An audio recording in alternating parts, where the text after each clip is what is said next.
मैं रवि कुमार, स्वागत है आपका रनेशा आईएएस में।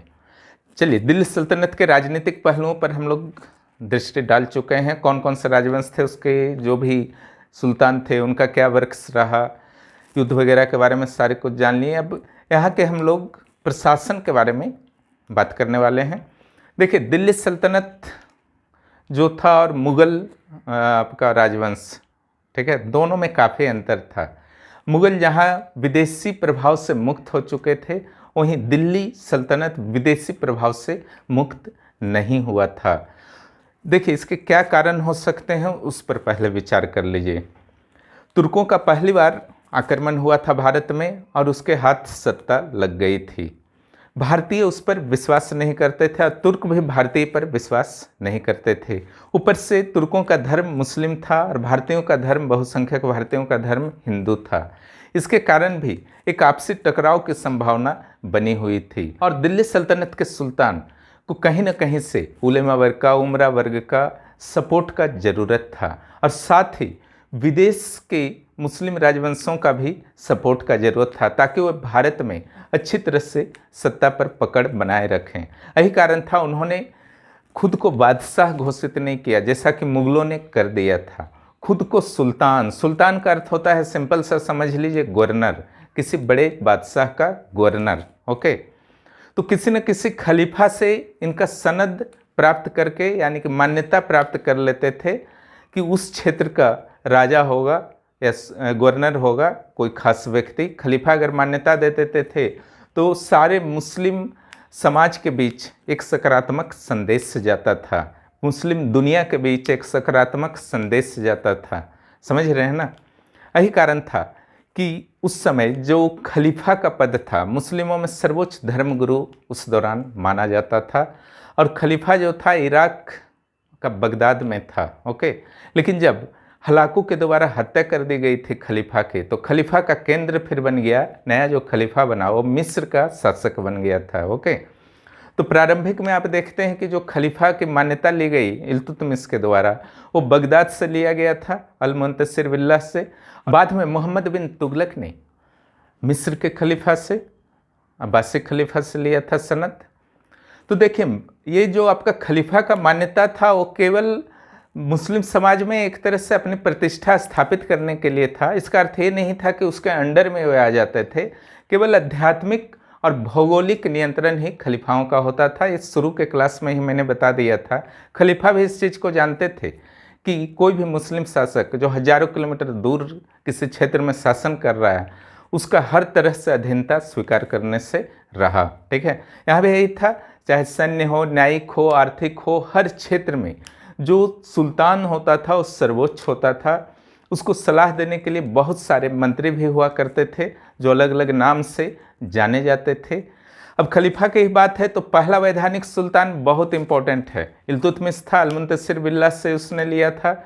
और सबसे अधिक बार किसने लिया सनद खलीफा से? तो फिरोज शाह तुगलक, 2 बार। खलीफा का नायब किसने लिखाया अपने सिक्कों पर? तो भी फिरोज शाह तुगलक होगा। कौन सा ऐसा सुल्तान था जिसने शुरू में खलीफा से मान्यता लेने, सनद लेने से इनकार कर दिया था? इतना ही नहीं, शुक्रवारी खुतबे से भी उसका नाम हटा दिया था खलीफा का। ठीक है, लेकिन बाद में उसे लेना पड़ा अपने शासनकाल के अंत में। वह था मोहम्मद बिन तुगलक। कौन सा ऐसा मुस्लिम सुल्तान था जिसने खुद को ही खलीफा घोषित कर दिया?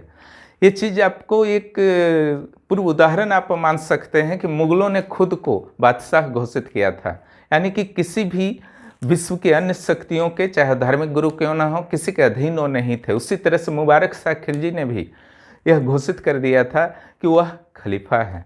ओके, और उसने क्या चीज़ की उपाधि ली थी? अल-वासिक बिल्लाह। लोग दिल्ली के प्रशासन पर, दिल्ली सल्तनत के प्रशासन पर एक सामान्य विचार करेंगे जो प्रारंभिक परीक्षा के लिए आपके महत्वपूर्ण है। ठीक है, बहुत डीप में नहीं जाएंगे, अन्यथा वो मुख्य परीक्षा की तरह हो जाएगा।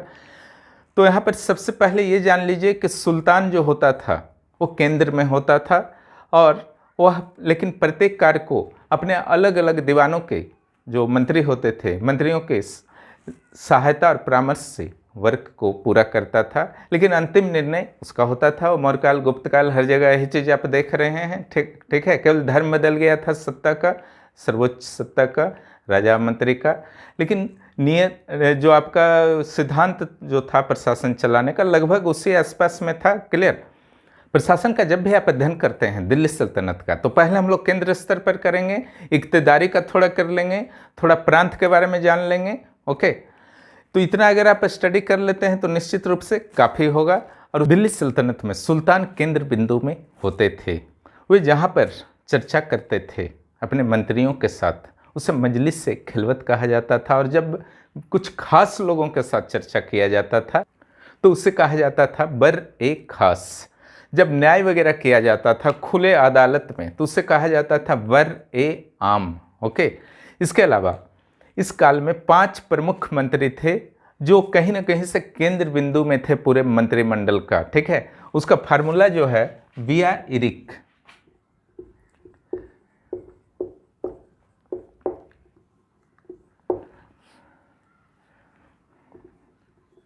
दीवाने विजारत,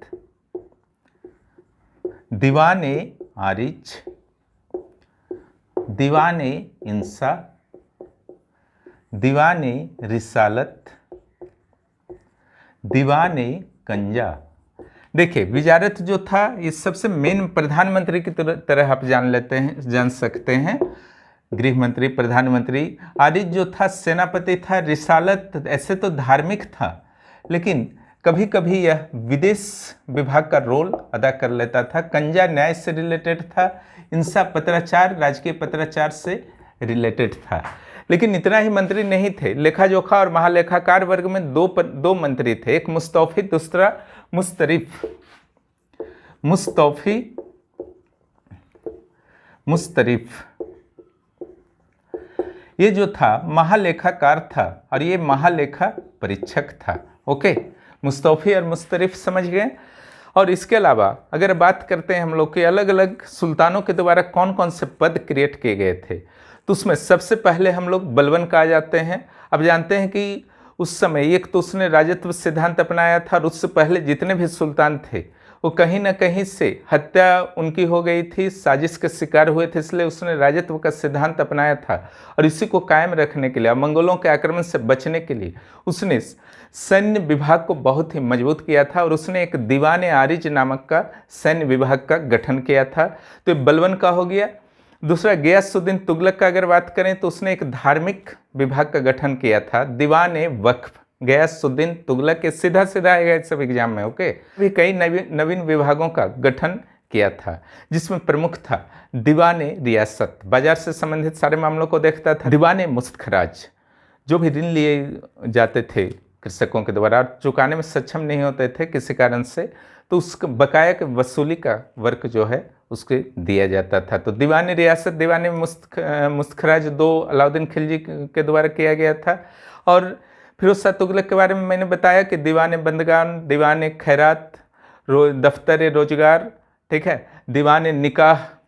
दीवान जहाँ रहेगा विभाग है, और अगर अमीर लगा हुआ है तो आपका हो जाएगा कि वह मंत्री है, उस सेक्शन का अधिकारी है, मंत्री है। ठीक है, एक मोहम्मद बिन तुगलक का हम लोग ले लेते हैं। मोहम्मद बिन तुगलक ने दीवान कोही नामक एक आपका विभाग का गठन किया था, मंत्रालय का, जिसका हेड होता था आमिर कोही। कृषि विभाग था ये।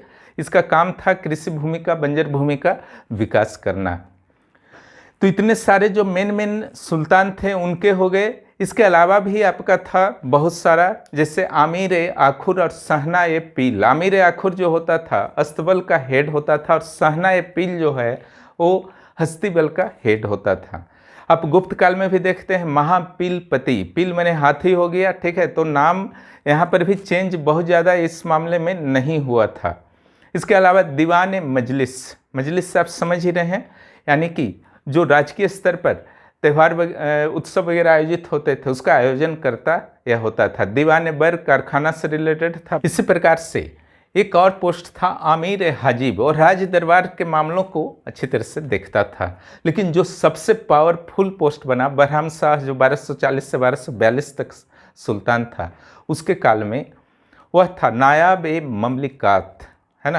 ये वास्तव में किंग मेकर था, राजा पर इसका पूरा नियंत्रण रहता था नायब ममलिकात का।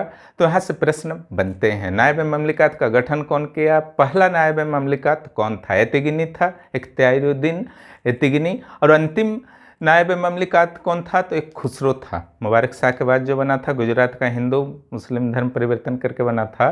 तो ये था अंतिम नायब ममलिकात खुसरो। क्लियर? तो नायब ममलिकात भी आप समझ गए। तो प्रशासन में अधिकारी वर्ग की अगर चर्चा की जाए तो इतना काफ़ी होगा प्रारंभिक परीक्षा के लिए। यहाँ तक कि मुख्य परीक्षा में भी अगर इतना जानते हैं तो वहाँ पर विशेष वर्णन करने के सिवा और कुछ विशेष नहीं रह जाएगा।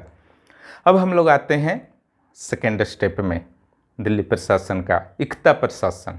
ठीक है, देखिए इक्ता जो था, आप सिंपल अगर आप बात करें तो इक्ता सिंपल जागीरदारों को बोला जाता था या फिर प्रांत को बोला जाता था।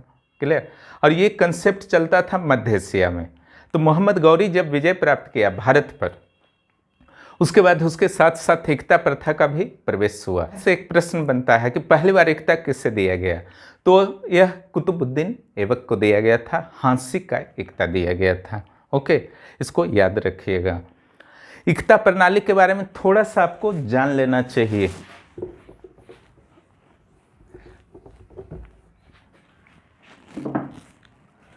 यहां पर इक्ता के बारे में जब हम लोग बात करते हैं,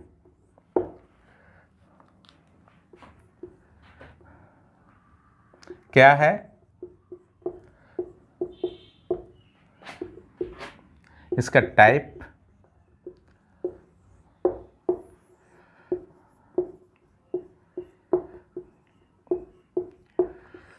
इस पर नियंत्रण, इन 3 तत्वों पर विशेष रूप से ध्यान रखिएगा। इक्ता क्या है उसके बारे में मैं बता ही चुका हूं।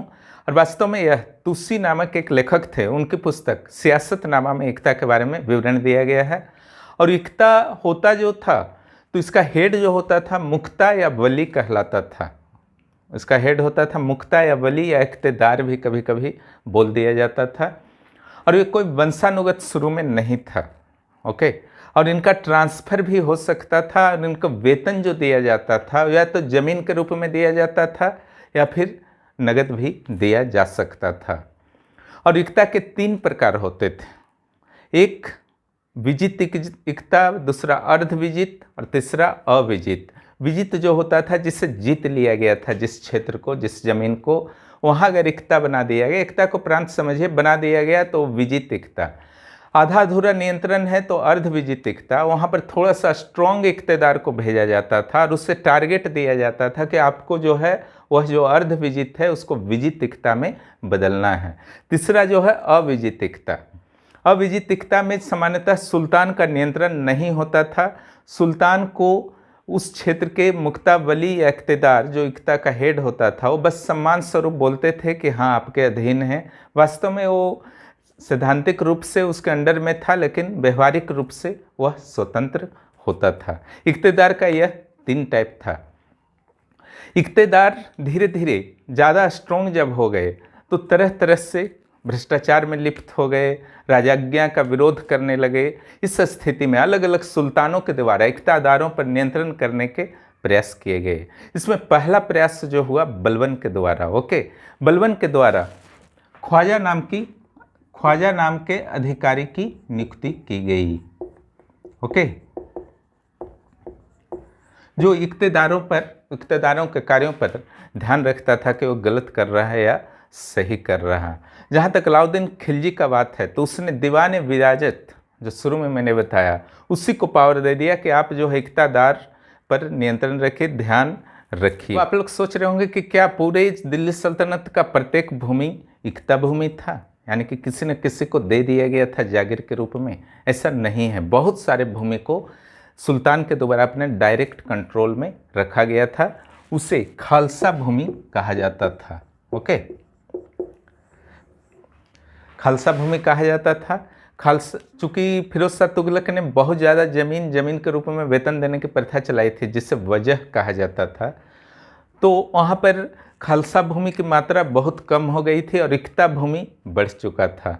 लेकिन सारा करमुक्त भूमि को जब्त कर लिया था अलाउद्दीन खिलजी ने, इसलिए उसके समय में खालसा भूमि सबसे अधिक था और इक्ता भूमि सबसे कम था। ये भी इम्पोर्टेंट लाइन है। ओके, प्रांतीय व्यवस्था की अगर बात की जाए तो मोहम्मद बिन तुगलक, ऐसे तो बहुत ज़्यादा क्लियर नहीं है कि प्रांतीय व्यवस्था पूरा विकसित था, लेकिन मोहम्मद बिन तुगलक के समय में माना जाता है कि 23 प्रांत थे और इन प्रांतों का विभाजन, उसके नीचे का अगर बात किया जाए तो परगना वगैरह में विभाजन होता था। फिरोज शाह तुगलक के दौरान 55 प्रांत की जानकारी मिली है, इतना ही जानिएगा।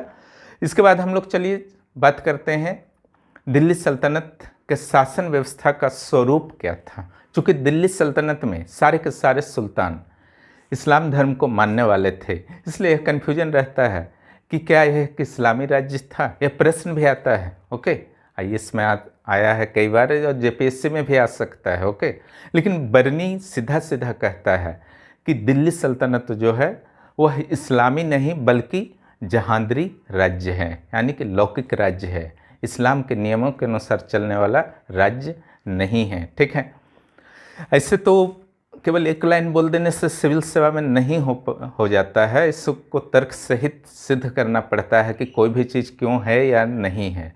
तो यहाँ पर मैं कुछ उदाहरण इसलिए दे रहा हूँ, जब इल्तुतमिश के बाद पास जो है कई उलेमा और मौलवी गए, उन्होंने कहा कि हिंदुओं को अब मुसलमान बनाने की प्रक्रिया शुरू कर देनी चाहिए, उचित होगा। ओके, लेकिन इल्तुतमिश ने उन्हें जवाब दिया कि ऐसा नहीं है और ना ही ऐसा संभव है। क्लियर, क्योंकि हम लोग दाल में नमक के बराबर हैं और जनता अगर विद्रोह कर देगी तो हमारी सत्ता जो है तुरंत समाप्त हो जाएगी। उसी तरह से आप देखते हैं कि अलाउद्दीन खिलजी के द्वारा नए धर्म चलाने की बात की गई थी। यहाँ तक कि अलाउद्दीन खिलजी यह भी कहा करता था कि धर्म और राजनीति को मिक्स नहीं कर सकते हैं। ओके, यहाँ पर डिसीजन समस्याओं के अनुसार और परिस्थितियों के अनुसार लिया जाता है, न कि शरीयत के अनुसार। जब मुख्य परीक्षा के उत्तर लिखेंगे और वही बहुत सारे पॉइंट्स हैं, सारे को मिला जुला करके उत्तर बन जाता है। अगर दिल्ली सल्तनत की ग्रामीण शासन प्रणाली की बात की जाए तो उसका स्वरूप क्या था, तो पूरी तरह से ऐसे ही छोड़ दिया था सुल्तानों ने कि जैसे पहले चलता रहा था उसी तरह से, यानी कि भारतीय शासन प्रणाली के आधार पर था। लेकिन अगर सैन्य शासन प्रणाली की बात की जाए तो दिल्ली सल्तनत के द्वारा तुर्क मंगोल पद्धति को स्वीकार किया गया था और वित्तीय व्यवस्था की अगर बात की जाए तो पूरी तरह से ईरानी व्यवस्था पर आधारित था। ओके, और राजनीतिक प्रणाली जो था ईरानी और तुर्क प्रणाली पर आधारित था। चलिए अब हम लोग बात कर लेते हैं दिल्ली सल्तनत की आर्थिक व्यवस्था की। ओके,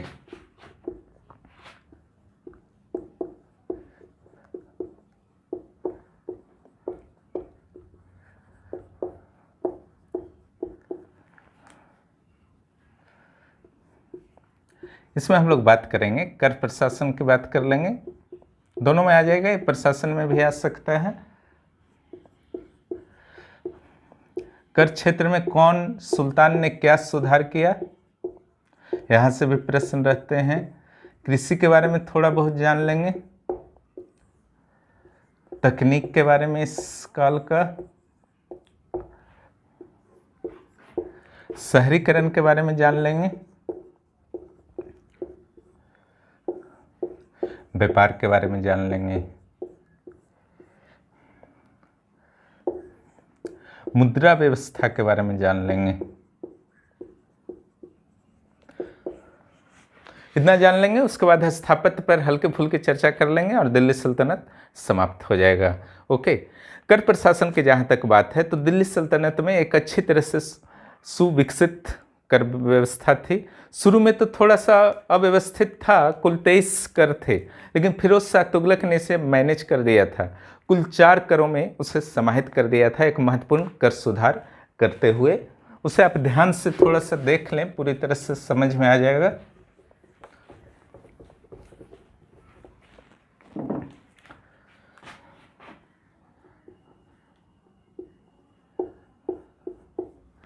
यहाँ पर जो था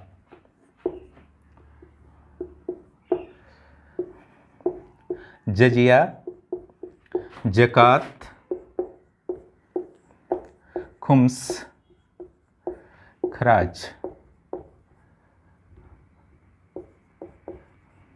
ज़कात को ही सदका बोलते थे। देखिए, अगर प्रारंभिक काल की बात की जाए बहुत सारे ऐसे कर थे, लेकिन दो ही मेन कर थे, एक खराज, दूसरा खुम्स। लेकिन खराज का अगर इतिहास पर आप जाते हैं,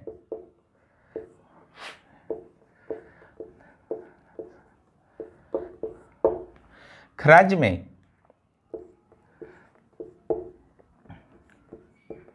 उस्र नाम के कर को कुतुबुद्दीन ऐबक के द्वारा जो है अलग कर दिया गया। जजिया नाम के कर को खराज के अंदर से था पहले जजिया, सिकंदर लोदी के द्वारा अलग कर दिया गया। क्लियर? और खराज से जकात या सदका नामक कर को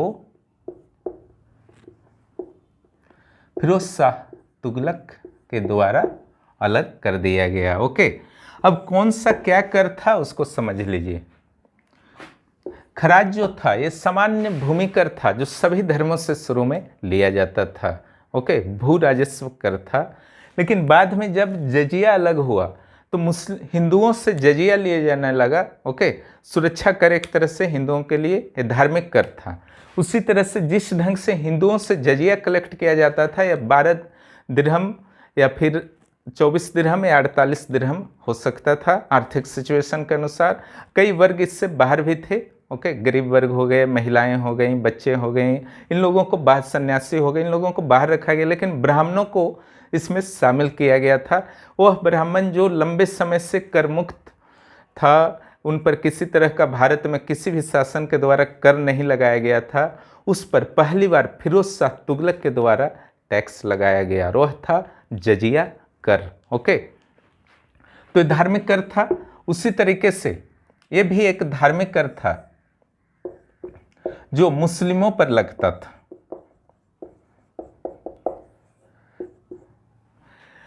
मात्रा कम थी थोड़ी जकात की, हिंदुओं जजिया कर थोड़ा सा अधिक था। समानतः जजिया को जो कलेक्ट किया जाता था भू राजस्व खराज के साथ ही किया जाता था। और खुम्स जो था ये लूट का जितना भी माल प्राप्त होता था तो उसका 4 शरीयत के अनुसार 4/5 भाग जो था सैनिकों के बीच बांटा जाता था और 1/5 भाग सुल्तान के पास रहता था। समझ रहे हैं ना? लेकिन इसे अलाउद्दीन खिलजी ने उलट दिया था, 1/5 भाग सैनिकों के बीच बांटा और 4/5 भाग सुल्तान के लिए रख लिया। बाद में फिरोज शाह तुगलक ने इसे शरीयत के अनुसार फिर बैलेंस कर दिया था, 4/5 भाग सैनिकों के लिए, 1/5 भाग सुल्तान के लिए। उस्र जो अलाउद्दीन खिलजी ने कुतुबुद्दीन ऐबक ने इसको अलग किया था, यह भी मुस्लिमों पर लगने वाला कर था। उसमें फिर खराज जो है मुस्लिमों को नहीं देना पड़ा जब तक उस्र चला। ठीक है, अब समझ गए होंगे पूरी तरह से कर व्यवस्था दिल्ली सल्तनत का। भूमि व्यवस्था के बारे में कुछ हम लोग जान लेते हैं दिल्ली सल्तनत के, यहाँ से भी प्रश्न रहते हैं। देखिए, यहाँ पर राजा के द्वारा दान के स्वरूप दिया जाता था, पेंशन के स्वरूप दिया जाता था भूमि को, तो उसका अलग अलग नाम था। जैसे इक्ता और मिल्क राजा के द्वारा अपने अधिकारियों को या किसी विशेष कार्य के लिए प्रदान किया जाता था। इस भूमि को इक्ता या मिल्क बोलते थे। लेकिन वक्फ किसी धार्मिक कार्य के लिए दिया जाने, अभी भी वक्फ बोर्ड सुनते होंगे। ठीक है, उसके अलावा इनाम जो है पेंशन के रूप में कुछ विशेष लोगों को प्रदान किया जाता था। भूमि तो एक आपने देखा कि इक्ता और खालसा। ओके, खालसा राजा के अधीन था। एक भूमि कर के अनुसार भी विभाजित था, खराज और मवास। खराज भूमि उसको कहते थे जहाँ पर टैक्स नियमित रूप से और सरलतापूर्वक प्राप्त हो जाता था वहाँ के लोगों के द्वारा। मवास भूमि उसे कहते थे जहाँ टैक्स कलेक्शन इतना आसान नहीं होता था और सामान्यतः बल प्रयोग करना पड़ता था सुल्तानों को, तो उसे मवास भूमि कहा जाता था। भू राजस्व का संग्रह कैसे किया जाता था उसके बारे में हम लोग जान लेते हैं, ये भी बहुत इंपॉर्टेंट है, यहाँ से भी प्रश्न बनते हैं।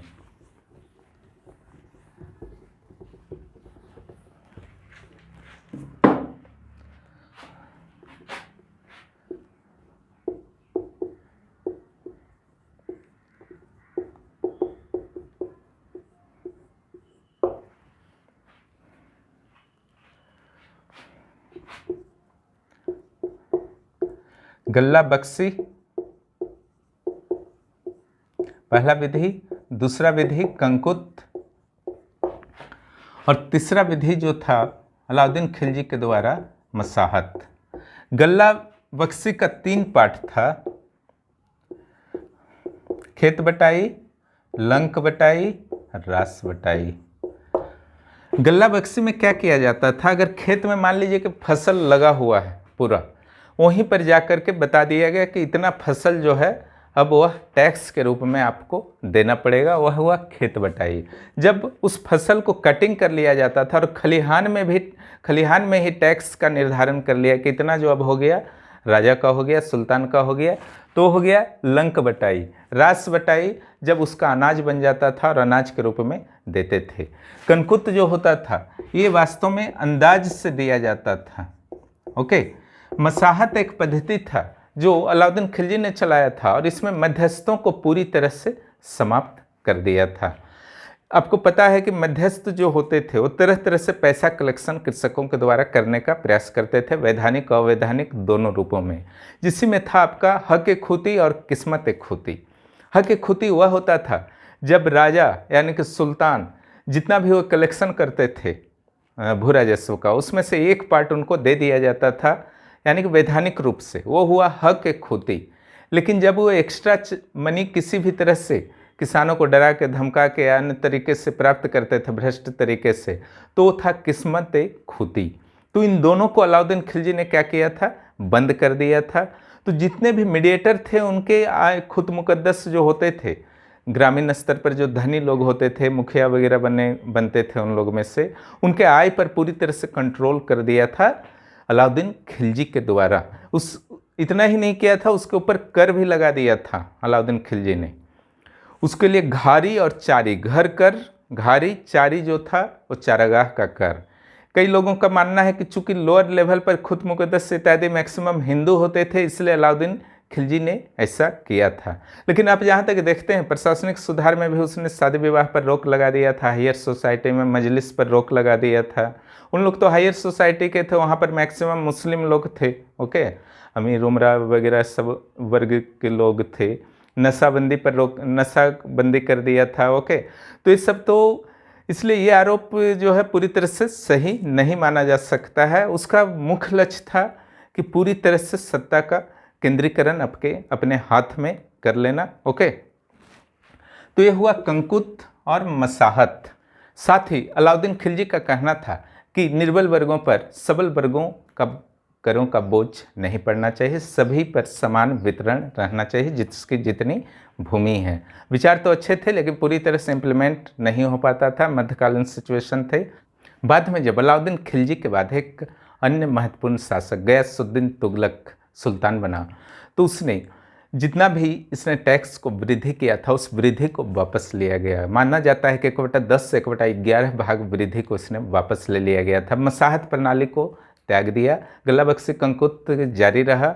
उसके अलावा घारी चारी जो टैक्स लगाए गए थे खुद मुकद्दम चौधरी इत्यादि पर, उन्हें भी वापस ले लिया उस टैक्स को। और साथ ही हक ए खुती और किस्मत ए खुती में, किस्मत ए खुती को तो लागू नहीं किया लेकिन हक ए खुती फिर से उन्हें प्रदान कर दिया गया।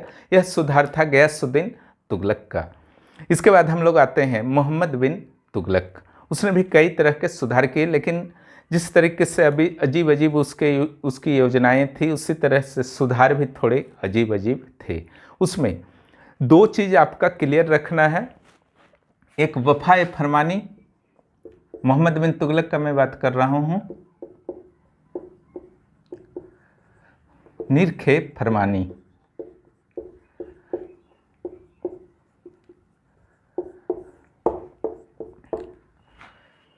वफा फरमानी का अर्थ होता है राज्य के द्वारा निर्धारित उपज, और निरख फरमानी का अर्थ होता है राज्य के द्वारा निर्धारित मूल्य। मोहम्मद बिन तुगलक ने कहा कि उपज को लोग छुपा लेते हैं, इसलिए राज्य एक अपना अंदाज से बता देगा कि इतना उपज है, उसी में टैक्स लगेगा। उसी तरीके से मूल्य भी राज्य के द्वारा बताया जाएगा स्थानीय परिस्थितियों को ध्यान में रखते हुए। मोहम्मद बिन तुगलक के इस निर्णय के कारण कई गरीब किसानों को परेशान भी होना पड़ा। इतना ही नहीं, मोहम्मद बिन तुगलक ने इजारेदारी प्रथा को भी शुरू की थी और पहला सुल्तान था, यानी कि ठेकेदार को नियुक्त करके उनको एक टारगेट दिया जाता था कि इतना जो है आपको कलेक्शन करना है, कर उसका एक निश्चित पार्ट आपको प्रदान किया जाएगा। हालांकि जब उसने दोआब क्षेत्र में 50% तक टैक्स कर दिए थे तो किसानों का विद्रोह हुआ, अकाल था उस समय, तो सोंधर भी प्रदान किया था, तकावी ऋण था, वह कृषि ऋण था। ओके, तो इतना जानना है आपको इस सेक्शन में। कृषि के बारे में थोड़ा सा हम लोग जान लेते हैं। तो इस दौरान साकिया, सिंचाई के लिए साकिया प्रणाली जो जानवरों के माध्यम से किया जाता था और काफ़ी इजी होता था सिंचाई करने में, तो साकिया प्रणाली विकसित हो चुका था। इसके अलावा नील और पुश्तो को छोड़कर लगभग 25 फसलों के बारे में जानकारी मिलती है दिल्ली सल्तनत में, और रबी और खरीफ दोनों तरह के फसलों का उत्पादन दिल्ली सल्तनत में किया जाता था। रेशम के कीट का भी पालन होता था। हालांकि कलम पद्धति जो है मुगल काल में विकास हुआ, वहाँ से साक्ष्य मिलने शुरू होते हैं। इस काल में कलम पद्धति के साक्ष्य नहीं मिलते हैं। अब आर्थिक क्षेत्र के अंतर्गत ही हम लोग आते हैं, तकनीक का अध्ययन इसी का अध्ययन कर लिया जाएगा। ठीक है, तो आखिर क्या क्या ऐसी चीज़ें थीं जो तुर्कों के द्वारा भारत में पहली बार लाई गई? तो उसमें जो सबसे प्रमुख है वो चरखा और करघा। गांधी जी ने चरखा को पूरे राष्ट्रीय आंदोलन का हथियार ही बना लिया था। वो चरखा जो है तुर्कों के द्वारा ही लाई गई। अब फुतुह सालातीन में 1350 ईस्वी में जो रचित किया गया था ग्रंथ इस्लामी का, उसी में पहली बार चरखा का विवरण है। अभी क्वेश्चन आता है। और करघा का अगर बात किया जाए कि पहली बार उसका विवरण कहाँ आया है, तो वह निफ्ताह उल फुजाला में आया है। ओके, इसके अलावा मेहराब और गुंबद का व्यापक प्रयोग करने का जो है श्रेय भी तुर्कों को जाता है। ऐसा बात नहीं है कि भारत के लोगों को जानकारी नहीं थी, जानकारी थी लेकिन यहाँ प्रयोग नहीं होता था। लेकिन अगर व्यापक प्रचलन में कौन लाया तो यह तुर्क ही कहे जाएंगे। ओके, और इसके अलावा कागज का प्रयोग, जिल्दसाजी की तकनीक का विकास, स्तंभ और मेहराब का प्रयोग, या फिर कलई का प्रयोग, चमकाया जाता है जिससे किसी और धातु का लेप लगा करके, आसमान विधि धातु शोधन के लिए, रकाब, भान इत्यादि का प्रयोग घोड़े के लिए, बारूद का प्रयोग, इस सारा का सारा चीज़ जो है तुर्कों के द्वारा ही भारत में पहली बार लाया गया। कौन आविष्कारक थे नहीं थे उससे मतलब नहीं है। नगरीकरण के संदर्भ में मोहम्मद हबीब का कहना है कि यह शहरी क्रांति का युग था। ओके, और जो महान इतिहासकार हैं इरफान हबीब, उनका कहना है कि दिल्ली सल्तनत का काल जो था तृतीय नगरीकरण का काल था। ओके, पहला नगरीकरण कब हुआ? सिंधु घाटी। दूसरा नगरीकरण 600 ईस्वी पूर्व, और तीसरा नगरीकरण इरफान हबीब ने संज्ञा दी है दिल्ली सल्तनत के काल को। निश्चित रूप से इस काल में कई नगरों का विकास हुआ।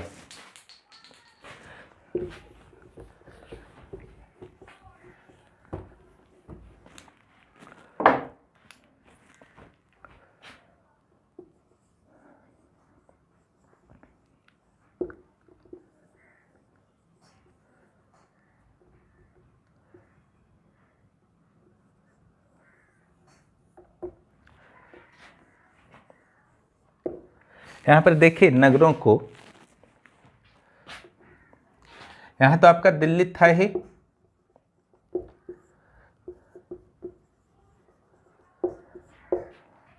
यहाँ पर लाहौर, मुल्तान, और भी बहुत सारे शहर थे, अनहिलवाड़ा,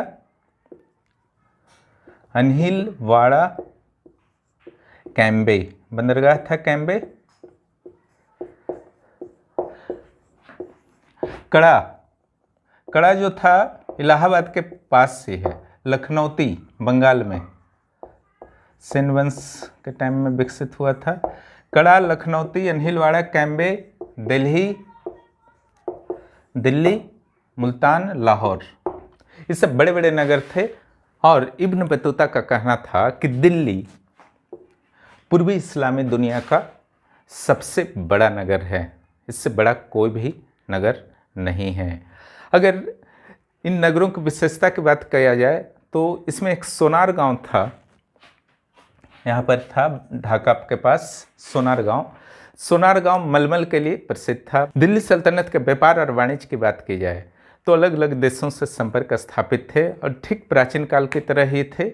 यानी कि चीन से कच्चा रेशम, बना हुआ रेशम का वस्त्र, या फिर चीनी मिट्टी के सामान आते थे। वहीं मध्य एशिया से वही उन्नत नस्ल के घोड़े आ रहे थे। खुद वो तुर्क थे, पहले उन्नत नस्ल के घोड़े के साथ अटैक किए थे।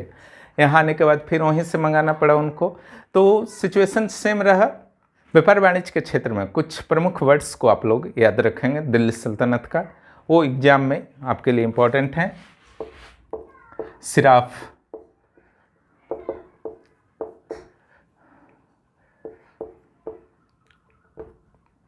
दलालात बजारा,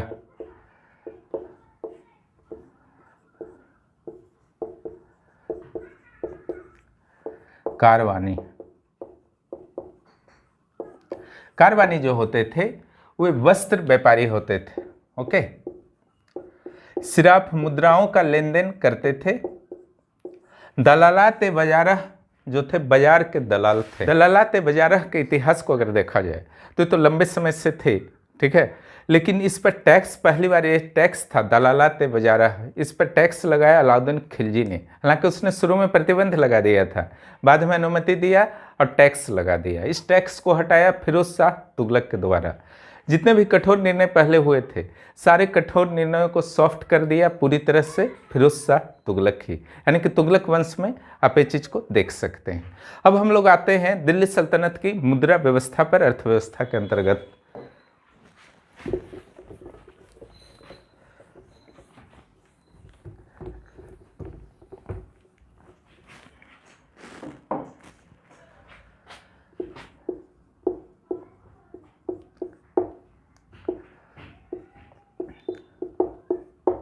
देखिए, जो सबसे प्रचलित जो था दिनार सोना का, टंका चांदी का, जितल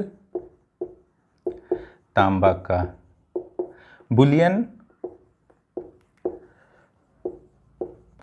चांदी प्लस तांबा का मिक्स। अलाउद्दीन खिलजी तक चांदी के सिक्के मिलते रहे अच्छे खासे, लेकिन उसके बाद आर्थिक स्थिति थोड़ा सा वीक हुआ तुगलकों के काल में, जिसके कारण चांदी के सिक्कों की मात्रा काफ़ी कम हो गई थी। अब बुलियन की सिक्कों की जो चांदी प्लस तांबा जो था उसका मात्रा बढ़ता गया। एफएसटी यानी कि फिरोज शाह तुगलक के काल में चांदी के सिक्के तो मार्केट से पूरी तरह से गायब ही हो गए। इसके अलावा बर्नी के द्वारा दो सिक्कों की चर्चा की जाती है, दांग और दिरहम। ओके, दांग और दिरहम। और एक सोने का दिनार के बराबर होता था 96 जीतल, और एक चांदी का टंका के बराबर होता था 48 जीतल।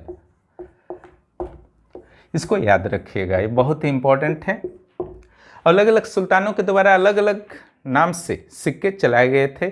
जैसे आपका इल्तुतमिश के द्वारा टंका चलाया गया था और जीतल चलाया गया था। टंका जो सोने और चांदी के सिक्कों को उसने कहा था, और जीतल तांबे के सिक्कों को या मिस्र सिक्कों को।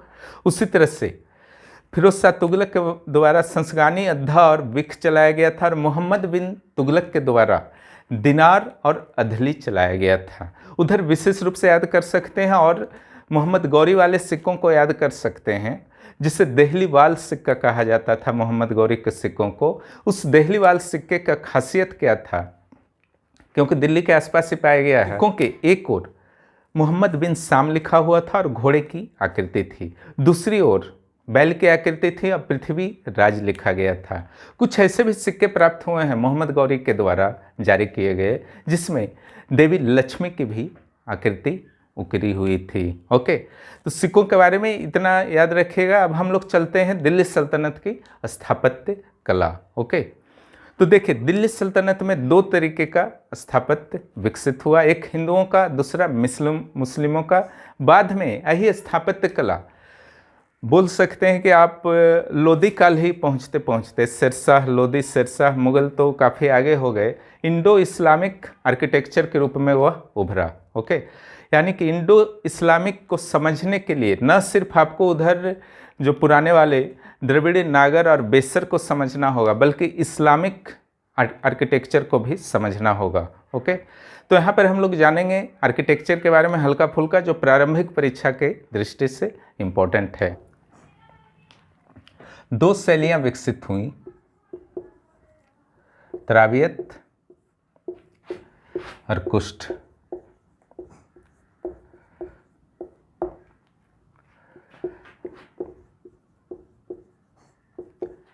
ये हिंदू का था, ये मुस्लिम का था। दोनों में डिफरेंस जो था, यहाँ पर तरह तरह की आकृतियाँ बनाई जाती थी, जैसा कि आप द्रविड़, नागर और बेसर में देखते हैं। दीवारों पर, भित्ति पर चित्र भी बनाए जाते थे, मानव चित्र भी बनाए जाते थे, तरह तरह की आकृतियाँ बनाई जाती थी। अलंकरण काफ़ी था, यहाँ पर भी अलंकरण काफ़ी था, इसमें कोई दो मत नहीं है, शुरू से ही, है ना। और दूसरा जो इसका खासियत था, मानव की मूर्तियाँ नहीं बनाई जाती थी, गुंबद मेहराब का प्रयोग किया जाता था, यहाँ स्तंभ का प्रयोग किया जाता था।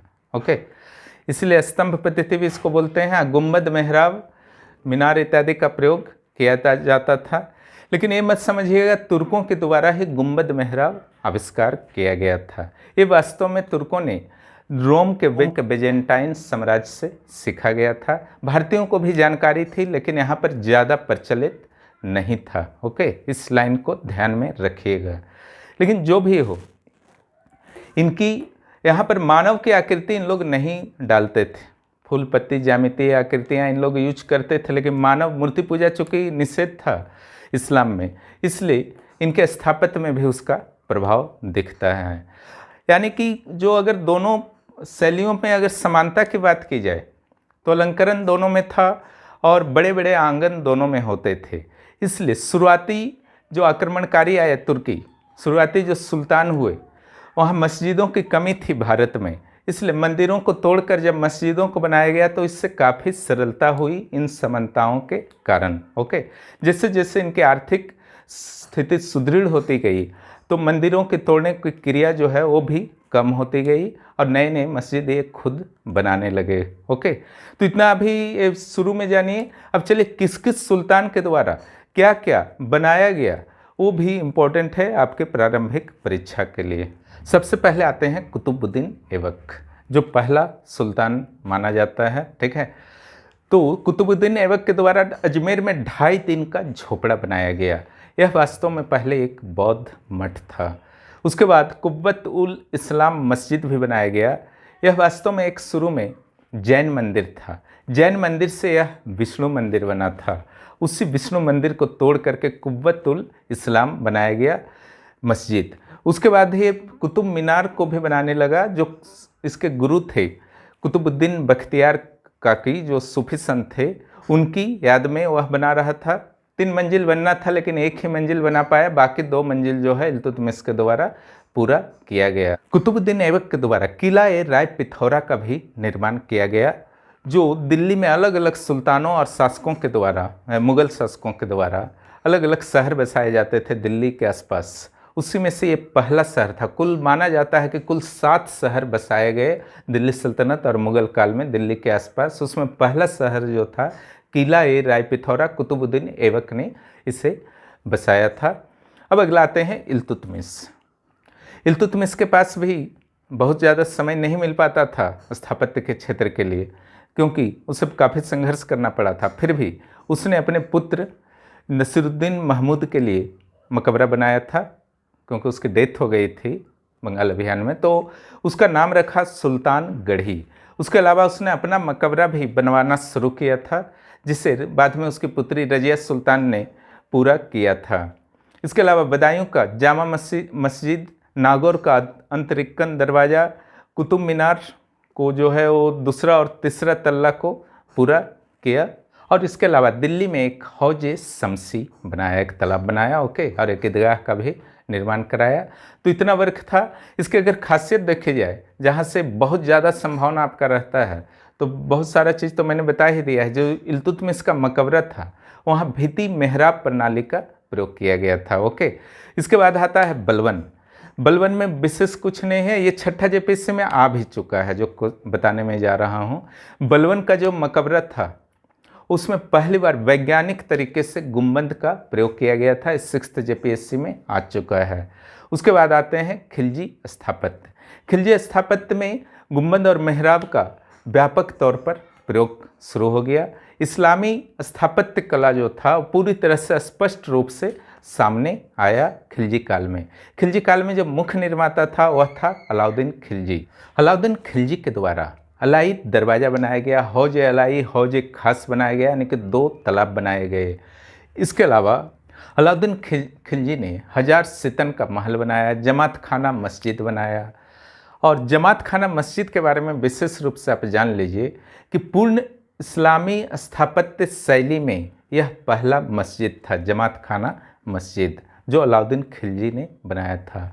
और इसकी जो एक बहुत ही बड़ा कार्य था, इसने एक नया राजधानी बनाया जिसका नाम सीरी या कौशिक के सीरी रखा। अब आते हैं हम लोग तुगलक स्थापत्य पर। तुगलकों के स्थापत्य में ढलवां दीवार, ढाल युक्त दीवार जो है बहुत ही प्रमुख था, ये इसकी विशेषता है। दूसरा जो विशेषता है तुगलकी स्थापत्य का कि यहाँ पर मलबों का भी प्रयोग किया गया था स्थापत्य निर्माण में। इससे पता चलता है कि आर्थिक रूप से कहीं ना कहीं ये कठिनाई के दौर से गुजरना शुरू हो गए थे। ओके, इसमें गयासुद्दीन तुगलक के अगर बात किया जाए तो दुर्ग 56 कोट गयासुद्दीन तुगलक ने अपना मकबरा बनाया। गयासुद्दीन तुगलक के द्वारा एक और राजधानी को विकसित किया गया और उसका नाम था तुगलकाबाद। इसके बाद आते हैं मोहम्मद बिन तुगलक के स्थापत्य। मोहम्मद बिन तुगलक के द्वारा विजय मंडल भवन बनाया गया, आदिल शाह का महल बनाया गया। इसके अलावा 1000 सितारों का महल बनाया गया और राय पिथौरा और सीरी, राय पिथौरा तो आपका ये बनाया था कुतुबुद्दीन ऐबक, और सीरी को कौन विकसित किया था? वो किया था अलाउद्दीन खिलजी।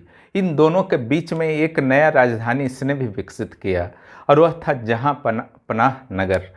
उसके अलावा प्रसिद्ध सूफी संत निजामुद्दीन औलिया का मकबरा भी मोहम्मद बिन तुगलक ने ही बनाया। अब आते हैं फिरोज शाह तुगलक। फिरोज शाह तुगलक के काल में स्थिति और ख़राब हो चुकी थी स्थापत्य की, फिर भी इसने पूर्व में कुछ बनाए गए स्थापत्यों का मरम्मती भी कराया। जैसे हौज खास जो अलाउद्दीन खिलजी के द्वारा बनाया गया था उसका मरम्मती कराया, हौज शमसी जो इल्तुतमिश के द्वारा बनाया गया था उसका मरम्मती बनाया।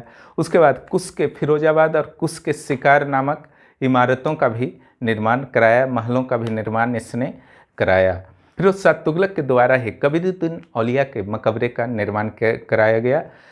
यह भी इम्पोर्टेंट है, इसे लाल गुम्बद कहा जाता है। इसके अलावा खिड़की मस्जिद, कला मस्जिद, जामा मस्जिद इत्यादि का भी निर्माण विशेष रूप से फिरोज शाह तुगलक के द्वारा किया गया। और फिरोज शाह कोटला नामक एक दुर्ग भी बनाया गया जिसके नाम पर स्टेडियम भी था। हाल ही में उसका नाम अरुण जेटली स्टेडियम कर दिया गया है। इसके बाद आते हैं जो सैद वंश के थे कुछ, खिज्र खां, तो खिजराबाद नगर बनाया था। मुबारक खां मुबारकाबाद नगर बनाया था। शाह आलम जो अंतिम शासक था सैद वंश का, उसने पूर्व के सभी शासकों का, मोहम्मद शाह, मुबारक शाह, सभी का मकबरा बनवाया था और कुछ विशेष उनका योगदान नहीं रहा। अब आते हैं लोदी स्थापत्य पर। ठीक है, लोदी स्थापत्य में भारतीय प्रभाव यानी कि इंडो इस्लामिक आर्किटेक्चर का विकास की शुरुआत दिखती है, क्योंकि राजस्थानी और गुजराती शैली का भरपूर प्रयोग किया गया। इनके स्थापत्य में मंडप और गुफा प्रणाली का भी कई स्थापत्यों में जानकारी मिलता है। इसके अलावा कुछ नए तत्व भी विकसित हुए जो पहले नहीं देखे जाते थे। दोहरी मीनार, दोहरी गुम्बद या फिर ऊंचे स्थान पर इमारतों को बनाने जाने लगा। जैसे कि गुप्त काल में मैंने बताया कि चबूतरे पर होता था, तो यहाँ पर भी दिखने लगा कि अब चबूतरे पर स्थापत्य को बनाने लगा। चारों ओर उद्यान होते थे, उद्यान में झरने होते थे। इसका जो विकसित स्वरूप आप देखते हैं मुगल काल के स्थापत्यों में। अगर इस काल के प्रमुख स्थापत्य की बात की जाए तो निश्चित रूप से सिकंदर लोदी के द्वारा 1504 ईस्वी में जो आगरा का स्थापना किया गया था वो इम्पोर्टेंट है। और आगरा का मोती मस्जिद जो है वह भी सिकंदर लोदी के द्वारा ही बनाया गया। इसके अलावा सिकंदर लोदी ने बहलोल लोदी का मकबरा बनाया जो उसका पिता था, और सिकंदर लोदी के बाद जो शासक बना इब्राहिम लोदी, उसने सिकंदर लोदी का एक मकबरा बना दिया। तो यही सब था। तो इस प्रकार दिल्ली सल्तनत का स्थापत्य भी समाप्त होता है। इतना काफ़ी होगा दिल्ली सल्तनत के अंतर्गत स्टडी। अब हम लोग भक्ति और सूफी संत अगले चैप्टर में करेंगे। उससे पहले एक छोटा सा वीडियो आपके लिए होगा, वह होगा दिल्ली सल्तनत के काल में लिखी गई कुछ प्रमुख पुस्तकें। उससे एक प्रश्न जो है 6ठी JPSC में आ चुका है। इतिहास में ऊपर ऊपर से पढ़ के जाने का भूल मत कीजिएगा। वहाँ पर जेपीएससी में बहुत टफ पूछा गया था पिछला बार, इसलिए इस बार भी तैयारी आपका ज़बरदस्त होना चाहिए। अन्यथा वहाँ पर इतिहास को मजाक में अगर लीजिएगा तो वहाँ से खाली हाथ लौटना पड़ सकता है। इस 15 क्वेश्चन में हो सकता है 4, 5, 6 क्वेश्चन में ही आपका सलट जाए। जो क्लासेस में ले रहा हूँ अच्छी तरह से कीजिए, 13-14 क्वेश्चन आराम से निकल जाएगा। इसको एकदम मजाक में इतिहास को नहीं लेना है। फिर मिलते हैं अगले क्लास में।